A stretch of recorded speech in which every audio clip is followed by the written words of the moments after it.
প্রথমবারের মতো আয়োজিত সাফ নারী ফুটসাল চ্যাম্পিয়নশিপে অপরাজিত চ্যাম্পিয়ন হয়েছে বাংলাদেশ। রোববার 25 জানুয়ারি আসরের শেষ ম্যাচে মালদ্বীপকে 14-2 গোলে বিধ্বস্ত করে শিরোপা জয় করেছে সাবিনা খাতুনের দল। শিরোপা জয়ে বাংলাদেশকে অভিনন্দন জানিয়েছেন যুব ও ক্রীড়া উপদেষ্টা ডক্টর আসিফ নজরুল। 6 ম্যাচে 16 পয়েন্ট নিয়ে 7 দেশের মধ্যে সর্বোচ্চ পয়েন্ট পেয়ে বাংলাদেশ নারী দল চ্যাম্পিয়ন হয়েছে।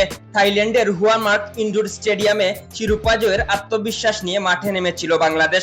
ম্যাচের শুরু থেকেই আক্রমণাত্মক হয়ে ওঠে বাংলাদেশ। তারই ধারাবাহিকতায় প্রথমার্ধে 6-1 গোলে এগিয়ে যায় লাল সবুজের প্রতিনিধিরা। অধিনায়ক সাবিনা খাতুন 2 অর্ধে 2 করে 4 গোল করেছেন। এছাড়া লিপি আক্তার করেছেন হ্যাট্রিক।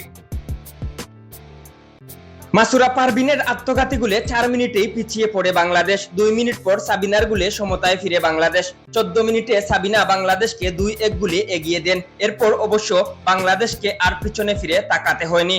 কৃষ্ণা রানী ও নওশন জাহানের সাথে লিপি আক্তারের 2 গোলে বাংলাদেশ 6-1 গোলে এগিয়ে বিরতিতে যায়। দ্বিতীয়ার্ধে বাংলাদেশ আরো লড়াকু মানসিকতা নিয়ে মাঠে নামে। 23 মিনিটে সাবিনার গোল দিয়ে শুরু। এরপর সুমাইয়া, নীলুফা আক্তার নীলা, মেহেরুন আক্তারের 1 গোলের পাশাপাশি লিপির তৃতীয়, কৃষ্ণার দ্বিতীয় গোলে বাংলাদেশের ব্যবধান বেড়েছে। ম্যাচের শেষ দিকে মাসুরা পারভিন আরো 2 গোল করেছেন। শেষ ভাগে মালদ্বীপের হয়ে মারিয়াম নুরা 1 গোল দিয়েছেন।